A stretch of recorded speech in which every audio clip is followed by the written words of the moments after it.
Hello everybody, this is Fernando for the latest Ghosts and Spirits Encounters video. Once again, I'm mixing another one of these in here from the reddit.com website.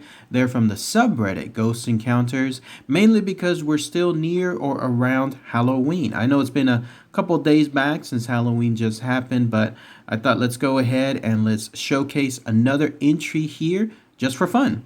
This one has to do with a creepy encounter involving not just one ghost, but several ghosts, and if you could imagine, several floating faces as well. Quite a sight when you think about it, waking up and then seeing these things right in front of you. So I definitely wanted to showcase this one here. It comes from a user by the name of Representative Bid 603, and they titled theirs as When I Was a Teen. So let's go ahead and let's share this entry here, and then once again I'll give my own thoughts and opinions on it too. Plus, there's a lot of telltale marks, a lot of flags associated with it, showcasing why they essentially had these creepy encounters. So here's what happened. They stated, I, 42 female, lived in a house built in 1896 from the time I was 8 until I was 20. My parents bought the house from family and it needed some work. It wasn't until I was 16 that I had my first experience.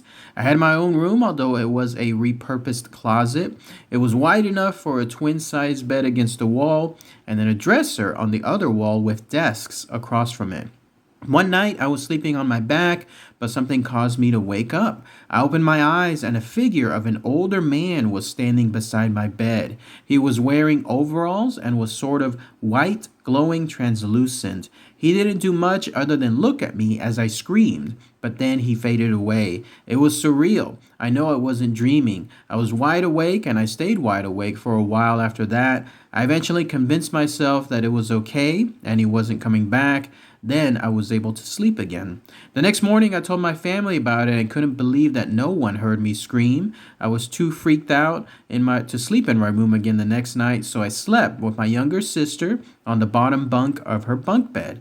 It would be a few days before I would return to my room.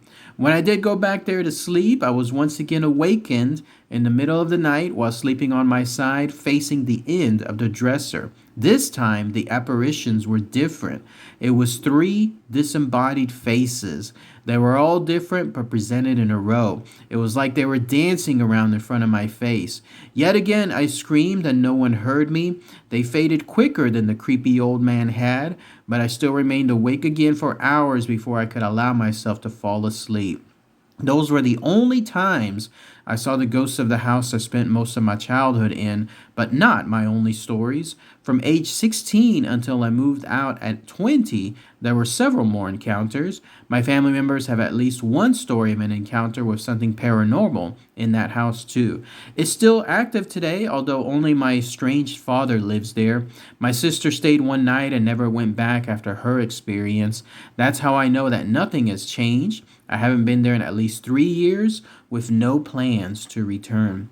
Then that's it. That's everything from the user Representative Bid 603. So let's talk about that here.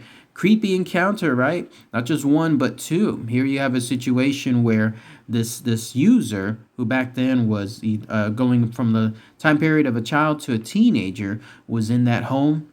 And then they had their first encounter at 16 whenever they were face to face with this older man ghost. Apparently, this older man ghost caused her to wake up, and then that's when she saw him. He was there wearing overalls, and he was a white, glowing, translucent thing. Like, in other words, he was glowing, but you could see through him.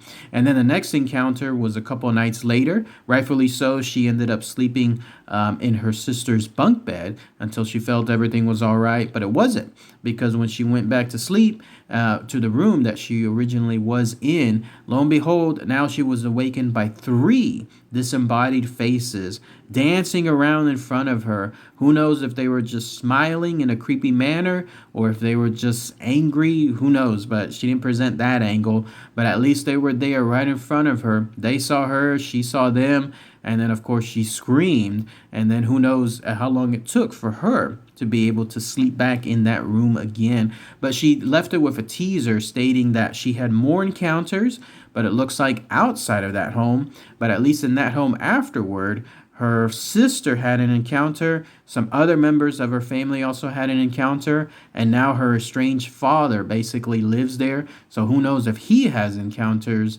on a nightly or weekly basis. No doubt he has that stuff happening as well. I was mentioning earlier about telltale signs or flags associated with this story about why these encounters are happening. Number one, it's an old house, 1896, right? It's almost like a direct note, like whenever you have a really really old house, how it's going to be happening, that it's paranormal, that there's paranormal stuff there. The older the house, the more paranormal. It's almost like written in stone. And then the other telltale sign was this: she was a teen when this happened. So many people have encounters when they first become teens. Who knows why? It just seems to be the math associated with these encounters.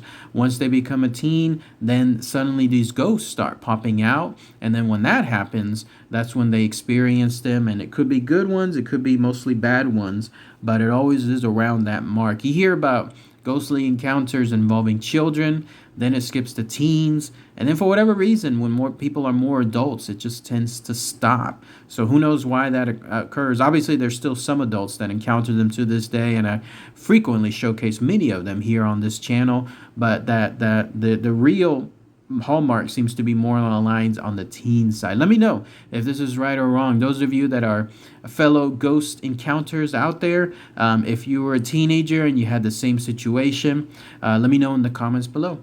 All right, everybody. Thanks again as always. Take care.